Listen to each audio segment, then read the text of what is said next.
So next up we have Dr. James Stamp. He's going to be talking to us about planting material, and it's very nice that he agreed to come and speak with us today. We really appreciate it, and we look forward to learning from you. Thank you. Let's welcome James.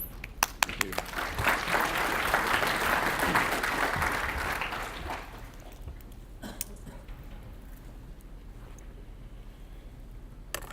Okay, thank you very much for inviting me here today. I feel very privileged to be here with such a great group of growers and experts in all their fields of relating to grapevines. I'm going to talk about grapevine planting material, and hopefully it makes sense and it's interesting. The goal of quality assurance for grapevine production, it's very basic.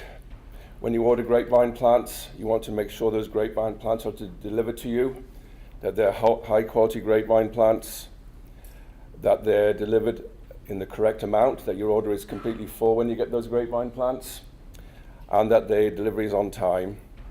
You don't want any surprises, so it's very important to be in good contact with the nursery through the production of your vines. So if there are any surprises, you'll know about it in advance so that you can actually make changes or figure out alternative approaches should your order be short. The vines, of course, should be virus test negative. That's a given, and the talks today we've heard are all about producing virus test negative vines. But of course, they should also be of good physical condition.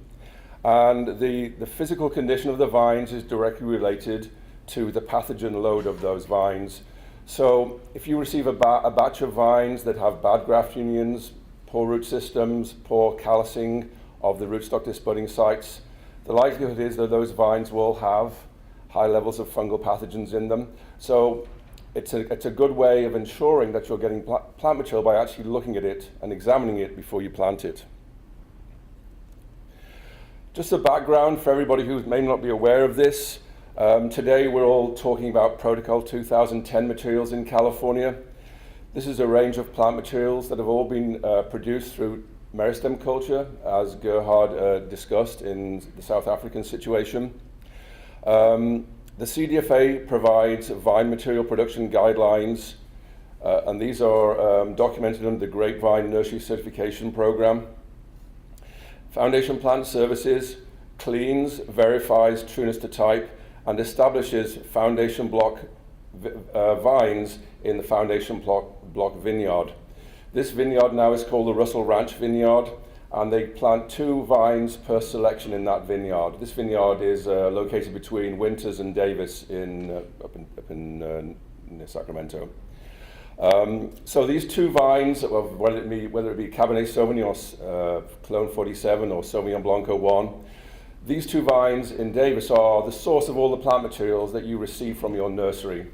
So a nursery would request cuttings from those 2 vines.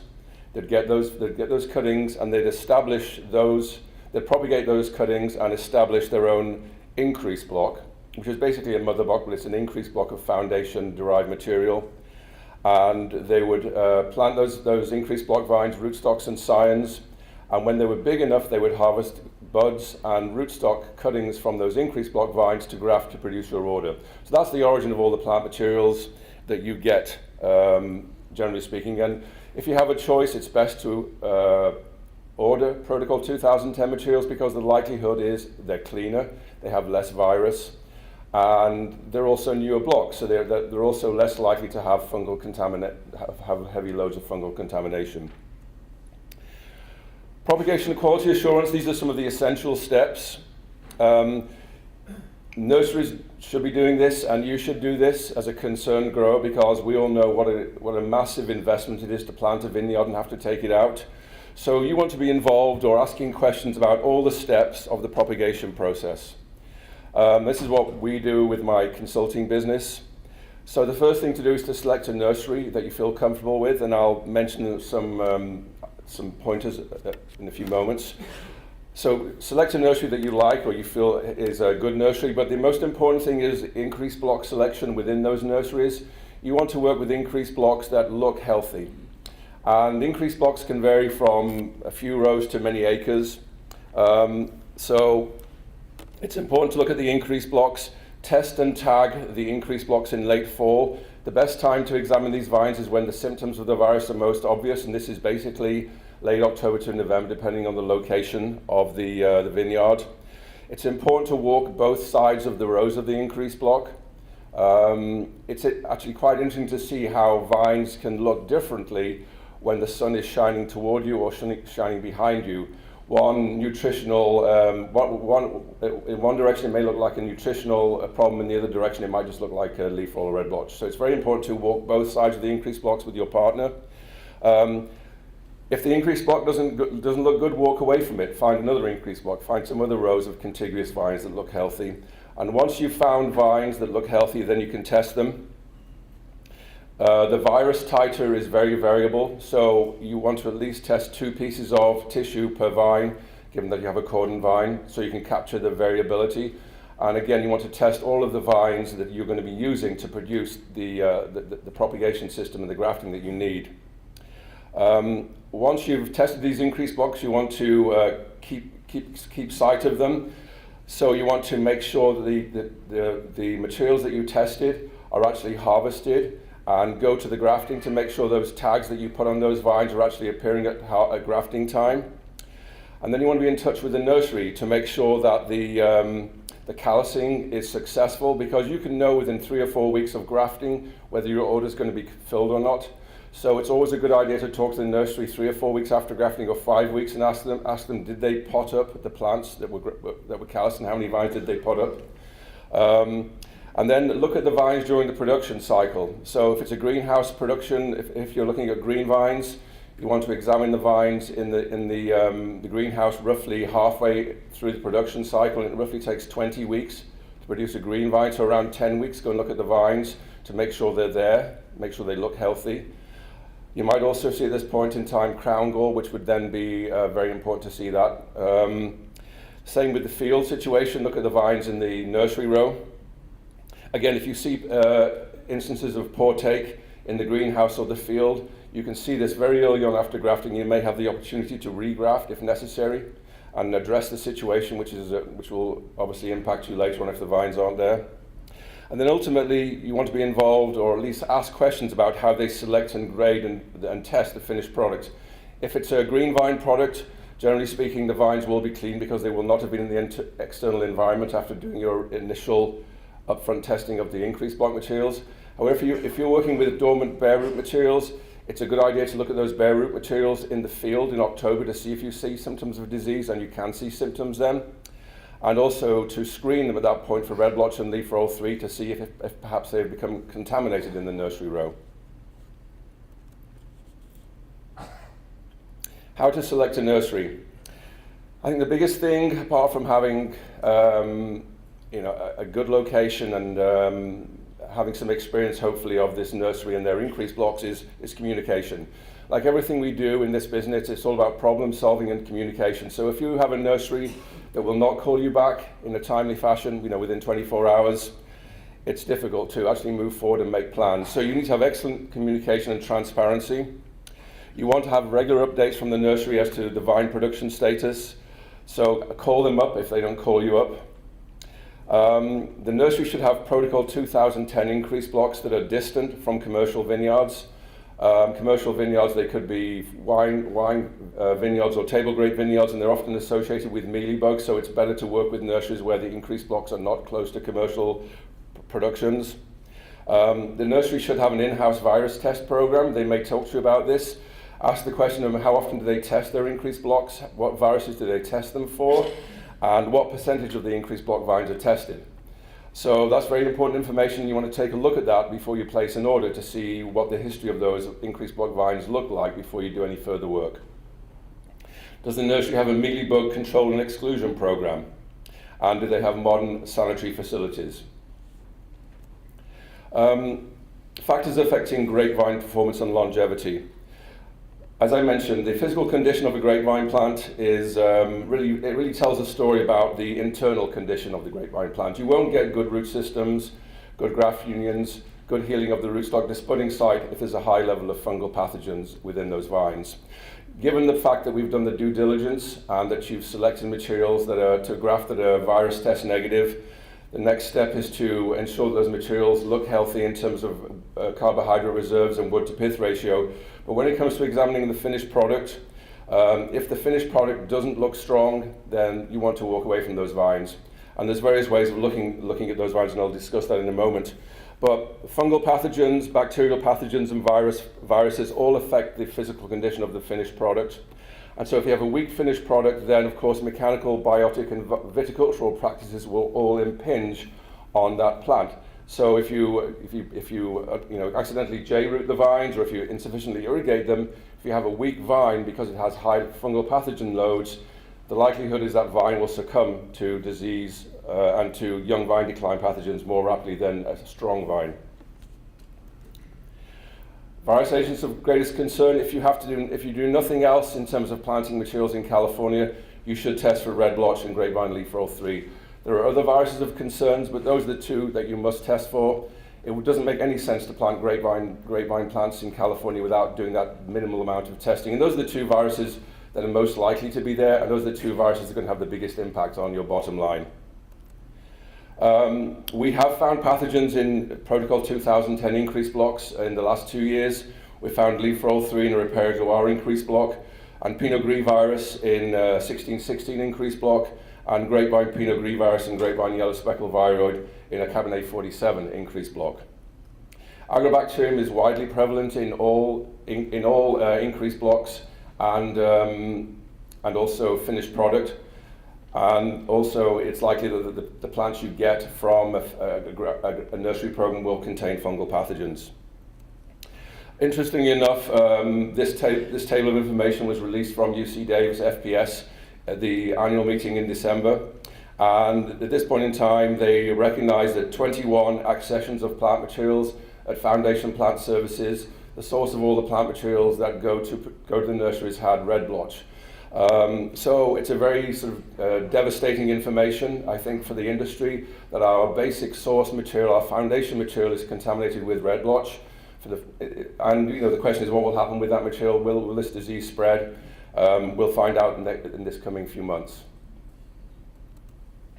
Red blotch, Mark did a very good questionnaire about what red blotch looks like. Again, in reality, red blotch and leaf roll 3, in my opinion, look very, very similar. It's very hard to distinguish them, especially when the virus and the disease has been present for a few years, or then the symptoms are basically indistinguishable.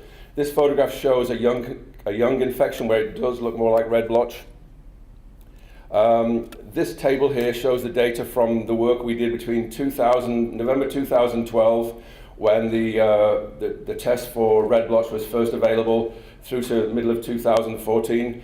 Most of these are CDFA certified increase blocks, and we tested these over that 1.5 year period. And you can just see the high level of contamination of increase blocks, either with red blotch or leaf roll 3 during that time period.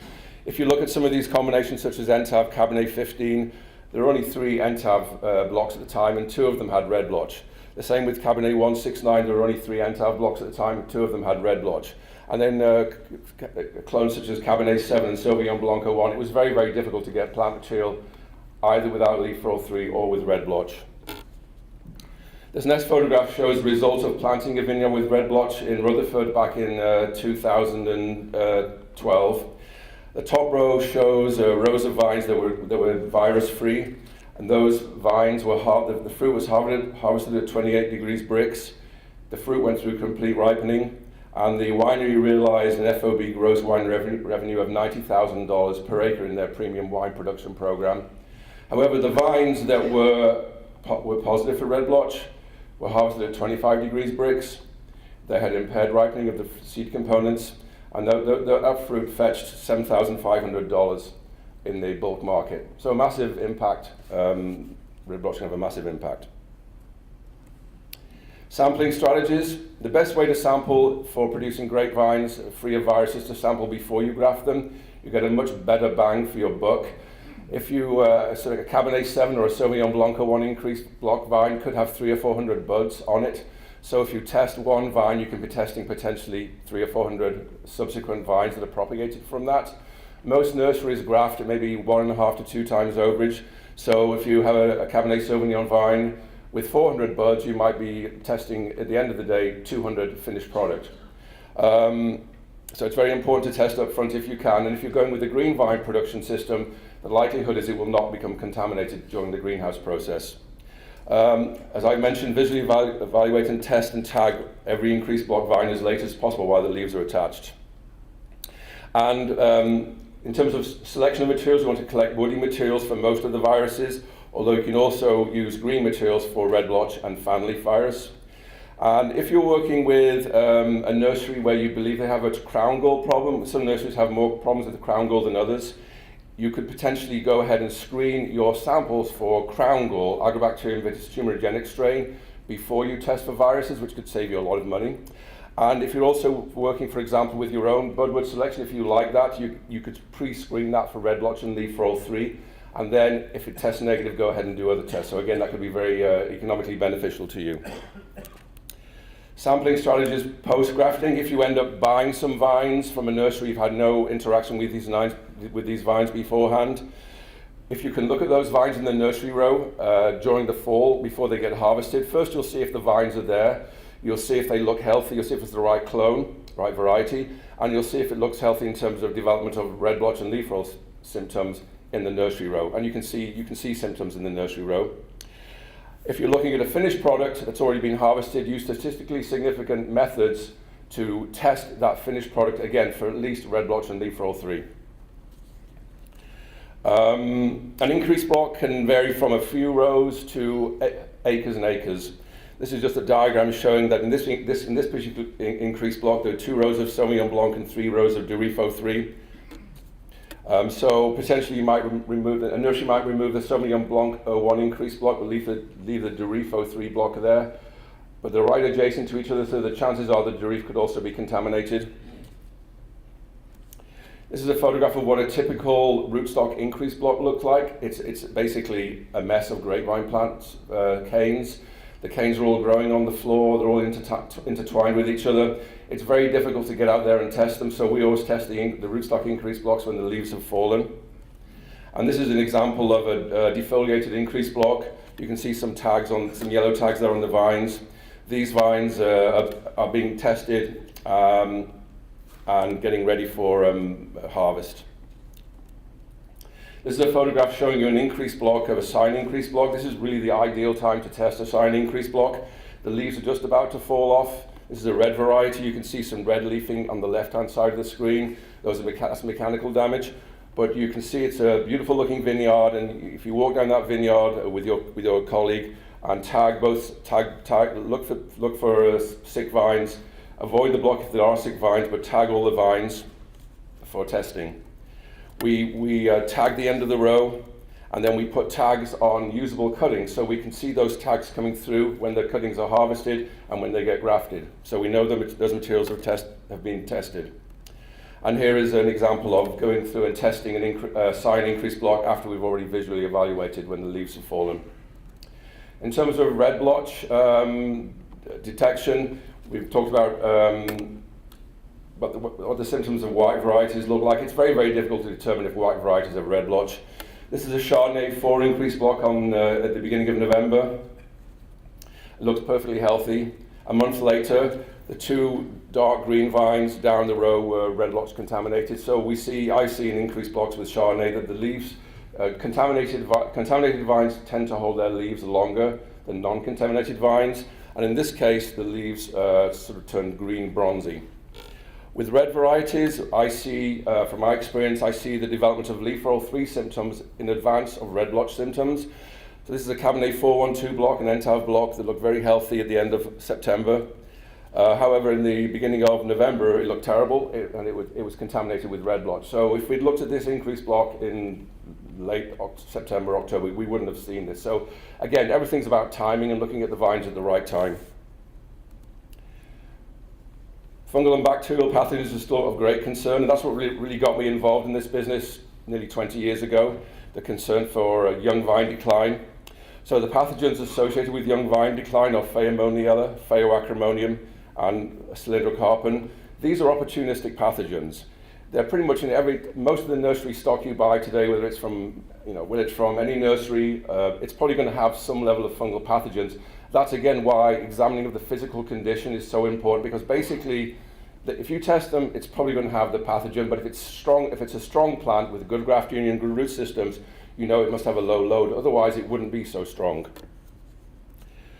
Pathogens prevent propagation wound healing in nursery stock. So standard propagation methods mean that most new vines are contaminated with opportunistic fungal pathogens. Opportunistic means that if the vine is stressed, they will make the plant sick. So again, if the vine is strong, it's less likely the vine will be sick. These pathogens affect the graft union and propagation wound healing and root development, and can cause the development of lesions at the graft union and rootstock base. Not only are the vines stronger if they have lower pathogen load, vines that are contaminated with disease show internal symptoms that are very characteristic. So on the left is a very healthy looking rootstock shaft. This is a 1-year-old dormant rootstock rooting. You should cut your vines in half. Obviously you can't plant them, that's the good news. That was a joke. Okay. So you should cut at least some vines in half to see what they look like. They should look like the image on the left. If they look like the image on the right, halfway between the base of the vine and the top of the vine, you should reject vines that look like that. That discoloration, that gumming, and those exudates are a result of the vine trying to cut off the movement of the pathogen through the rest of the plant, causing the typical symptoms of young vine decline. How to identify low pathogen, low healthy vines. The percent taken in the field or in the greenhouse is indicative of the general health status of the lot. So if there are very few vines there, then probably the vines that remain aren't very good. Careful external and internal examination is essential. And dormant bare root vines should withstand moderate flexing. So if you take a dormant vine product and you bend it a couple of ways, if it breaks, again, you can't plant it, but it will tell you if there's something wrong with that vine. So here's an example of a vine that was bent. It didn't have a great root system to begin with, but you can see this halfway along there, you can see the crack in the trunk at the top part. And so I scraped off the bark after I cracked it so you could see how much of that vine was not there. It did have an inferior root system, so again, it's very important to select dormant product with complete root systems, because that way you know there will not be a rootstock shaft there, a rootstock shaft lesion there. Product, green versus dormants. Growers like different types of products, but the big advantage of green vines is they haven't been grown outside in the environment, which is quite important considering the spread of red blotch and leaf roll 3. If you're taking vines off the shelf, spec vines, you should test for red blotch and leaf roll 3, and you should evaluate the condition of the vines for fungal and pathogen load through the examinations I described. Last couple of slides here. I think sometimes we forget how important grapevine plants are to all of us. We ask a lot from them. This data I have here is from Napa, so I pray it doesn't really apply to Lodi, or maybe I apologize for that.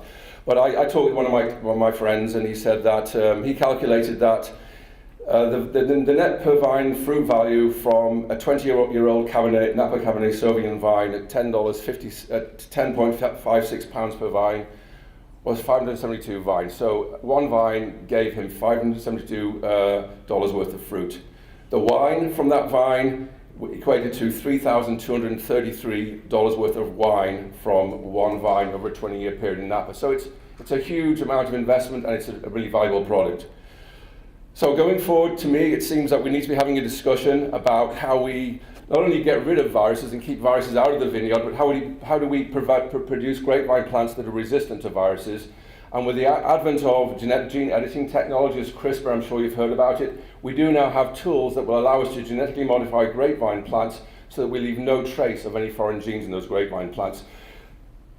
And so my interest is to see that, and I talked with Erin about this the other day, is that, 10 years from now, are we still going to be here worrying about how to plant grapevine plants, or are we going to do something that's going to allow us to have grapevine plants that are resistant to leaf roll and red blotch, so we can actually avoid some of this discussion?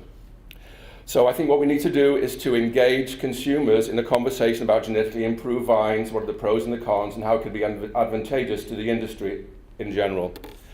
And just the final slide, what do you want to spend $3.50 on, a Starbucks or a vine? a big difference in terms of what you get from it. So my sort of point is that grapevine plants are undervalued. They're very, very important to the whole industry.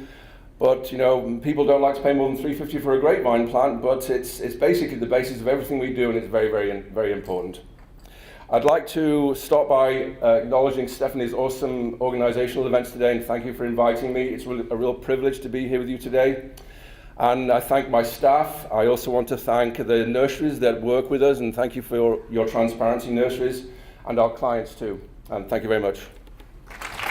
My favorite thing today as a new grower and new PCA, learning management, best management practices, and also keeping, when you have a young vineyard, keeping it clean and really getting after it, and learning also insecticides and rotations to really get after it. I think those are the biggest takeaways for me.